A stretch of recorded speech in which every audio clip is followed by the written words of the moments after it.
Je suis Pépécie Ogouligende, présidente de l'ONG Malaché, médiatrice de paix et présidente du comité des sages du réseau national des femmes médiatrices de paix du Gabon. Je suis participante au dialogue national inclusif en qualité de représentante des associations de défense des droits des femmes. Merci déjà de me donner cette opportunité.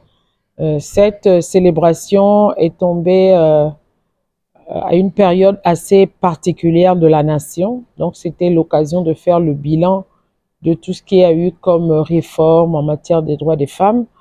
Et nous avons pu constater que de nombreuses conventions internationales ont été ratifiées par le Gabon et plusieurs d'entre elles ont été domestiquées, sauf que le problème qui s'est posé, c'est celui de l'application. Donc, c'était vraiment l'occasion de se rendre compte que sur le plan juridique, les femmes au Gabon ont des droits et ça nous a donné un meilleur classement sur le plan international selon certains organismes internationaux, mais le quotidien de la Gabonaise, malheureusement, ne reflète pas vraiment ces acquis en termes de droits. Donc, nous avons profité de l'occasion pour rappeler aux femmes quels étaient leurs droits et les différentes initiatives à prendre pour qu'on puisse jouir pleinement de ces droits prévus par les textes. Je vais citer comme ça au départ la loi sur les quotas, la loi sur les violences basées sur le genre et tout ce qu'il y a eu comme réforme du code civil et code pénal. Donc on se rend compte qu'aujourd'hui on a du mal à atteindre ne serait-ce que ce quota de 30%, alors que selon l'ODD 5, nous parlons désormais de parité. Parité, ça veut dire que nous ne sommes plus dans les quotas, mais vraiment dans l'esprit de l'égalité en termes de droits et en termes d'opportunités. Mais je voudrais saluer la présence des femmes au dialogue national inclusif, parce que nous avons pu, à l'issue des plaidoyers, sur la base du décret, le décret qui a été signé par le président de la transition, président de la République, nous avons pu atteindre 26%. Donc, c'est déjà une première par rapport aux anciens dialogues. La présence des femmes est assez manifeste dans le cadre de ce dialogue. C'est vrai que c'est une question qui revient souvent. L'idée, c'est que on puisse, à compétences égales, donc hommes et femmes, avoir accès aux mêmes opportunités. Et je peux vous rassurer qu'aujourd'hui, nous avons de nombreuses femmes qui sont compétentes dans plusieurs domaines, mais qui n'ont pas eu cette opportunité de pouvoir déployer leur plein potentiel. Et si je reviens sur les travaux, je me rends compte que c'est beaucoup plus un problème de pesanteur culturelle. Les hommes ont une conception vraiment des femmes, et de nombreux hommes, malheureusement, sont encore phallocrates. En 2024, pensent que les femmes devraient être reléguées à certaines tâches.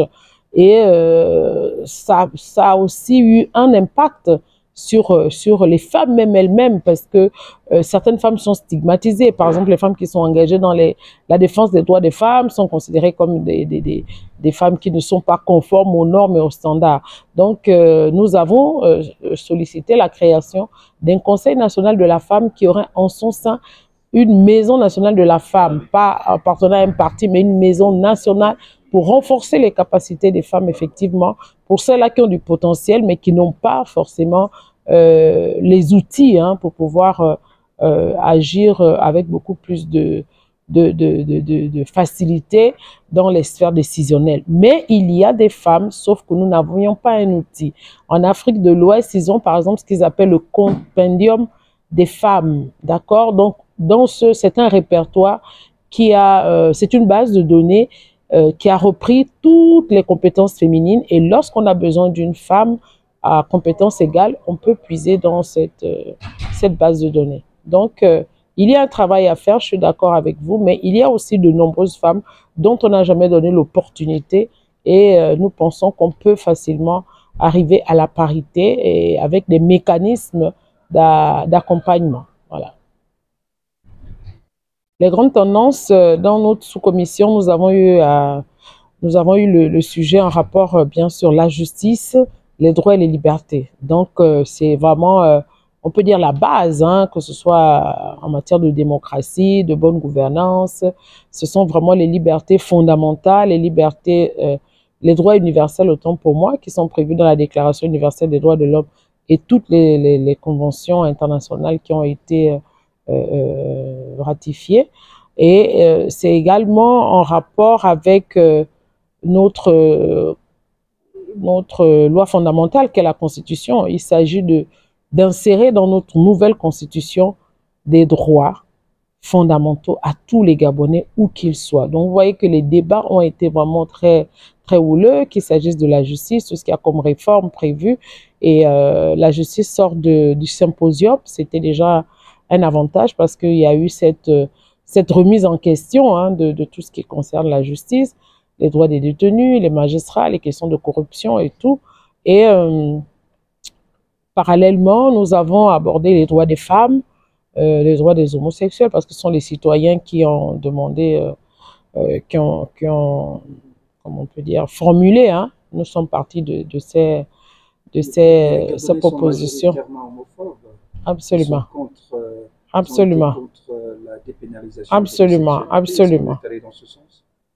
Oui, tous les Gabonais ont tenu à ce que les us et les coutumes du Gabon soient respectés, sauf que ces personnes ont tout simplement des droits universels, comme on l'a dit, ou voilà. Donc, ils ne devraient pas avoir... Non, non, ce n'est pas ça la question. Ce n'est pas ça la question. Ils ont des droits en tant que minorité, des droits universels, je vous ai dit. Mais au niveau du Gabon, dans les textes gabonais, il n'est pas prévu qu'ils puissent avoir des droits spécifiques, parce que c'est ce qu'ils ont demandé. Ils n'auront pas de droits spécifiques selon les conclusions. Ils seront considérés comme tout être humain vivant sur la planète, alors que eux, ils voulaient, hein, que dans la Constitution, il soit fait référence et de manière unanime, tous les commissaires n'ont pas opté pour cette spécificité. Maintenant, en ce qui concerne les droits des femmes, c'est vraiment ce qui m'intéresse. C'est un combat. On a dit que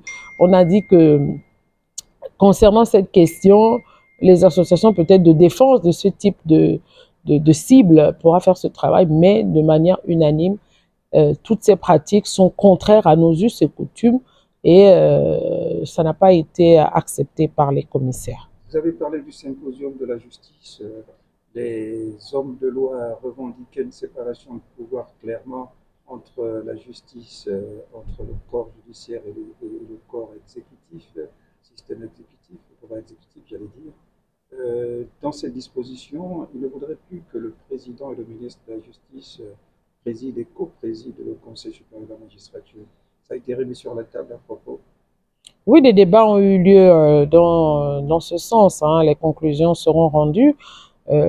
Certains pensent que ce n'est pas la présence du président qui aurait une influence, parce que dans un état de droit, le président est également soumis, hein, au respect des textes en vigueur. Maintenant, d'autres pensent qu'il peut avoir une influence indirecte. Les conclusions des travaux en plénière nous permettront de définir la décision finale. Sauf que je vais peut-être, en termes de droit et liberté, pour le pan de la démocratie, le Gabon n'avait pas ratifié la déclaration, la charte africaine pour la démocratie, les élections et la bonne gouvernance, qui est un outil vraiment de démocratie assez